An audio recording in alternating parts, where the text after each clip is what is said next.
Morning students.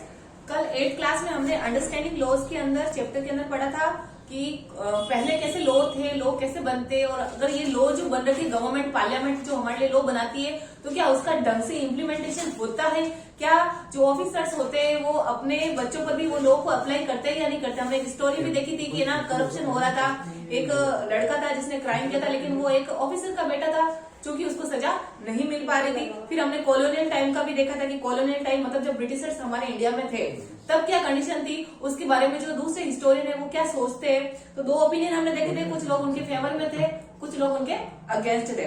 Sedition act of 1817 भी हमने देखा था, 1870, जिसके अंदर क्या कहा जाता था कि जो ब्रिटिशर्स थे वो मानते थे कि आप किसी भी इंडियन को अगर राजद्रोह के इल्जाम में आप ऐसे ही उसको जेल में डाल सकते हैं। तो उसको हम आगे कंटिन्यू करेंगे। Indian nationalist began protesting and criticising its arbitrary use of authority by the British, यानी कि जो हमारे इंडियन नेशनलिस्ट जो थे वो बहुत ज्यादा प्रोटेस्ट करते थे, बहुत ज्यादा क्रिटिसाइज करते थे, आलोचना करते थे। उनकी जो ये सोच थी, जो वो अपने मनमाने तरीके से ये जो लोग को लागू करते थे, लोगों पर थोपते थे, उनके खिलाफ वो होते थे। They also began fighting for greater equality and wanted to change the idea of law from the set of rules, यानी कि वो चाहते थे कि समाज में क्या होनी चाहिए, इक्वालिटी होनी चाहिए। दूसरी चीज वो ये भी चाहते थे कि जो लॉ की जो आइडिया है, जिस मतलब तरीके से वो लॉ थोपे जा रहे लोगों के ऊपर, वो भी चेंज होना चाहिए। Rules that they were forced to obey, और जबरदस्ती उनकी पालना करवाई जा रही थी। मतलब लॉ ऐसे होने चाहिए जो लोगों को लगे कि ये हमारे लिए सही है, हमें इसकी पालना करनी चाहिए, ना ही कि ऐसे होने चाहिए कि उसको जबरदस्ती लोगों पर आप थोप रहे हो। To law as including ideas of justice, और यहाँ तक कि जो जस्टिस की जो लॉ थे जिससे हम लोगों को हम न्याय दिला सकते हैं, वो भी उनके अकॉर्डिंग सही नहीं थे। By the end of the 19th century the Indian legal profession also began emerging and demanding respect in colonial code, यानी कि जब 19th सेंचुरी खत्म हो रही थी उसके एंड में ना ये जो मोस्टली लोग है ना ये लीगल एरियाज में जाना चाहते थे, मोस्टली लोग चाहते थे वो लीगल प्रोफेशन अपनाए, वो वकील बने। तो ये जो प्रोफेशन थे वो धीरे धीरे इमर्ज होता जा रहा था और इनकी रेस्पेक्ट भी बहुत ज्यादा बढ़ती जा रही थी। They began to use law to defend the legal rights of Indian, और जो इंडियन लोग थे वो मोस्टली है ना LLB कर रहे थे। क्यों? क्योंकि वो चाहते थे कि वो जो इंडियंस है उनके जो राइट्स को वो सेव कर सके, उनके राइट्स को वो बचा सके। इंडियन जज also began to play a great role in making decision. Even उस टाइम बहुत सारे ब्रिटिशर्स भी थे तो हमारे इंडियन जज भी थे, वो भी ऐसे कुछ डिसीजन लेते थे ताकि वो इंडियन के फेवर में हो सके, उनके फायदे में हो सके। Therefore, there were several ways in which Indians played a major role in the evolution of the rule by law during the colonial period, यानी कि colonial period में ये जो लॉ से रिलेटेड जो इवोल्यूशन हुआ उसमें भी उनकी बहुत ज्यादा भागीदारी रही है। With the adoption of the constitution, constitution क्या है सबको पता होगा। कॉन्स्टिट्यूशन क्या होती है, हर एक डेमोक्रेटिक कंट्री के एक रूल बुक कह सकते हैं, जिसमें कुछ रूल्स और रेगुलेशन दे रखे होते हैं ताकि उसकी जो वो कंट्री है उसकी पालना करे। इवन प्राइम मिनिस्टर हो, प्रेसिडेंट हो, सुप्रीम कोर्ट हो, कोई भी हो सकता है, सबके लिए कॉन्स्टिट्यूशन एकदम इक्वल है, कोई भी अपनी पावर का मिस यूज नहीं करे, इसलिए ये कॉन्स्टिट्यूशन बुक बनाई गई है। तो अगर हम बात करें जब से हमने कॉन्स्टिट्यूशन को अपनाया, कब अपनाया आपको पता होगा, 26 जनवरी 1950। The document served as the foundation on which our representative began making laws for the country। ये भी आपको मालूम होगा कि ये जो लॉ है वो कौन बनाते हैं, तो ये लॉ बनाते हैं पार्लियामेंट, और पार्लियामेंट में कौन बैठता है, हमारे रिप्रेजेंटेटिव, यानी कि हम है ना पूरी कंट्री में अलग अलग एरिया से क्या होता है, अलग अलग कॉन्स्टिट्यूएंसी से कुछ इलेक्शन होते हैं। इलेक्शन में हम अपना एक रिप्रेजेंटेटिव चूज करते हैं, वो जाता है पार्लियामेंट में, और पार्लियामेंट में भी कैबिनेट मिनिस्ट्री होती है, तो अलग अलग मिनिस्टर फिर उसके अकॉर्डिंग लॉ बनते हैं, तो वो अलग प्रोसेस हो जाता है। Every year our representative pass several new laws as well as amend exist one, यानी कि आपने देखा होगा हर साल कुछ न कुछ नए लॉज आते हैं हमारे अकॉर्डिंग, क्योंकि सोसाइटी चेंज हो रही, टाइम चेंज हो रहा है, तो उसके अकॉर्डिंग लॉज बनते रहते हैं। और कुछ पुराने लॉज जो पहले बन चुके थे हम उसके अंदर अमेंडमेंट करते हैं, कुछ चेंजेस करते हैं। अमेंडमेंट के अंदर मतलब हो जाता है संशोधन करना, उनमें कुछ चेंजेस करना, और कुछ अच्छे नहीं है तो हम उसको रिमूव भी करते हैं। तो ये प्रोसेस चलता रहता है। In your class 6 book you read about the Hindu succession amendment act 2005। एक एक्ट है हिंदू सक्सेशन अमेंडमेंट एक्ट, ये है यानी कि उत्तराधिकारी जैसे होता है कि नहीं होता है, पेरेंट्स की जो प्रॉपर्टी होती है वो किनको मिलती है, उनके बच्चों को मिलती है। मोस्टली पहले क्या होता था, बेटों को दी जाती थी, फिर उनके बेटे का, तो ये ऐसा सिस्टम था।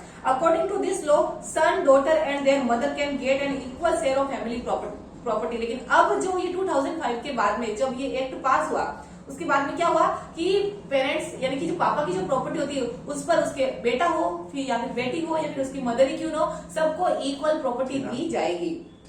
Similarly, new laws have been enacted to control pollution, provide employment. और इसके अलावा पोल्यूशन से रिलेटेड भी कुछ नए लॉ बने हैं और हम कह सकते हैं एम्प्लॉयमेंट से रिलेटेड भी कुछ नए लॉ बने हैं। ये सारे लॉ बनाती है parliament. How do people come to think and propose that a new law is necessary?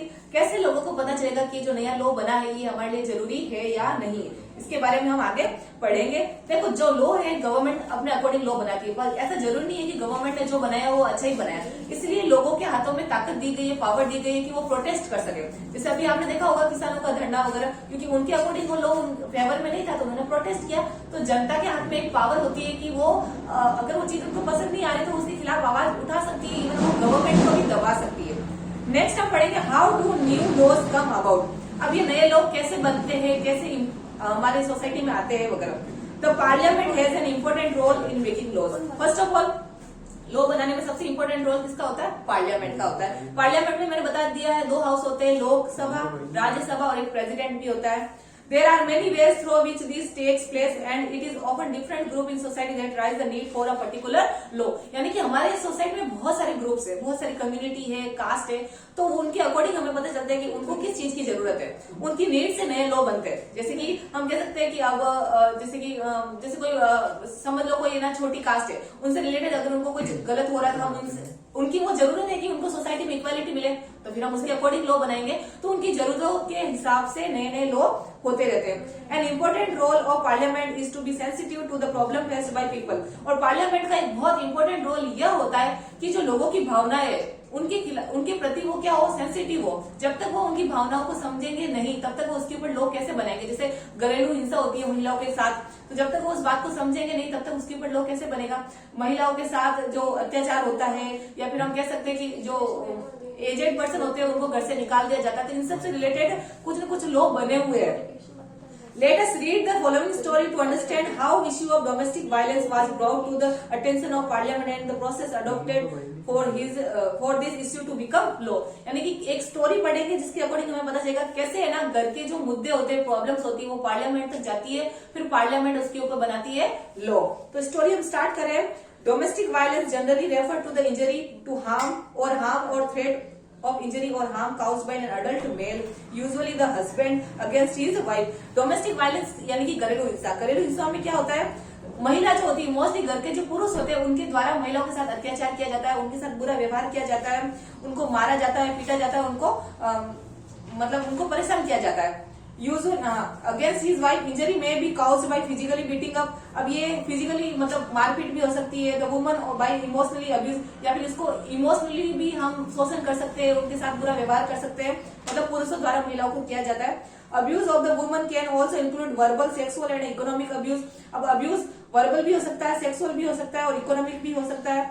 The protection of woman from domestic violence act 2005 extended the understanding of the domestic to including all women who live or live together in a shared household। यानी कि domestic का मतलब ये नहीं कि वो पति पत्नी ही हो, अगर वो एक घर में रह रहे हैं तो वो डोमेस्टिक के अंदर ही आ जाएगा। जो कुछ भी इस घर के अंदर रह रहे हैं वो सभी डोमेस्टिक मेंबर आ जाएंगे, जिसमें कोई भी मेंबर दूसरे मेंबर को अगर परेशान कर रहा है तो वो डोमेस्टिक वायलेंस के अंदर ही आएगा।